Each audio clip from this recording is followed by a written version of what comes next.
भैया नमस्कार, हम बिपिन चौरसिया यूट्यूब चैनल से। अगर हमारे चैनल में बड़ा लो तो हम चैनल कर लो सब्सक्राइब और वीडियो को कर लो शेयर और देख लो ये गुड्डू रंगीला के बहुत बढ़िया पारिवारिक सॉन्ग बा जौन के ऊपर प्रमोशन करे वाला बनी। अगर वीडियो अच्छा लगे तो चैनल करिए सब्सक्राइब और वीडियो को करिए शेयर जौन की हमेशा हम पारिवारिक वीडियो लेनी और हमारा वीडियो में कुछ भी अश्लील ना होला। एक बार वीडियो देख लो, वीडियो अच्छा लगे तो चैनल करिए सब्सक्राइब और वीडियो को करिए शेयर। और ये एगो डांस वीडियो हो जन के हमेशा ऐसे ही लेके हम वीडियो आवत रहे नया नया जन के हमारे वीडियो में कुछ भी अश्लील ना होला। एक बार वीडियो देख लो, वीडियो देख के एंजॉय लो और ज्यादा से ज्यादा अपने दोस्तों में हमारा वीडियो को शेयर कर लो और देख लो ये गुड्डू रंगीला के बहुत बढ़िया सॉन्ग बा और डांस वीडियो बा जन की पारिवारिक सॉन्ग बा।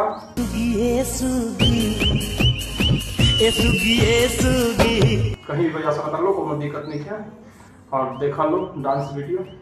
अगर हमारे चैनल पर आगे लो तो हमारे चैनल कर लो सब्सक्राइब और वीडियो को कर लो शेयर।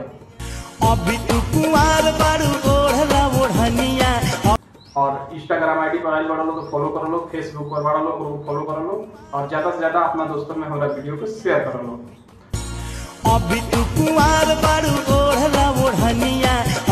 देखा लो वीडियो और एंजॉय लो।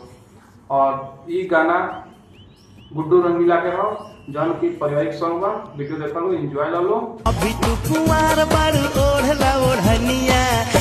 अगर तालो के वीडियो बनवावे के बा तो तू लो हमारे यूट्यूब चैनल पर मैसेज कर लो, हम तालो के वीडियो बना ले जौन की कोनो एक चार्ज नहीं है।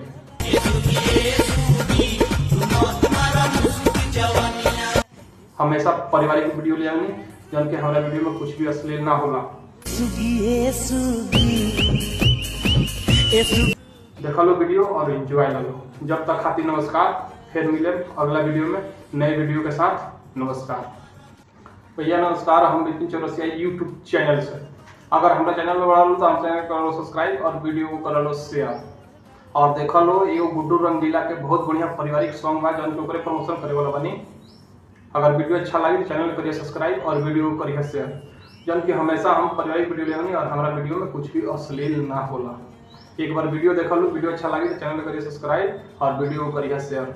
और ये एगो डांस वीडियो हो जन के हमेशा ऐसे ही लेके हम वीडियो आवत रहे नया नया जन के हमारे वीडियो में कुछ भी अश्लील ना होला। एक बार वीडियो देख लो, वीडियो देख के एंजॉय लो और ज्यादा से ज्यादा अपने दोस्तों में हमारा वीडियो को शेयर कर लो और देख लो ये गुड्डू रंगीला के बहुत बढ़िया सॉन्ग बा और डांस वीडियो बा जन की पारिवारिक सॉन्ग बा।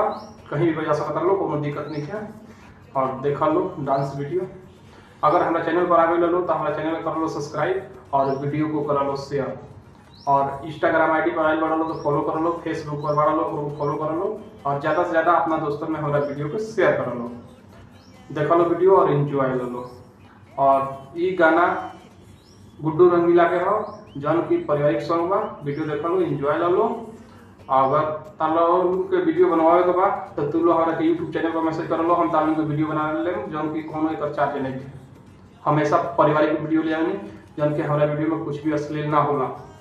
देखा लो वीडियो और एंजॉय लो। जब तक खातिर नमस्कार, फिर मिले अगला वीडियो में नए वीडियो के साथ। नमस्कार।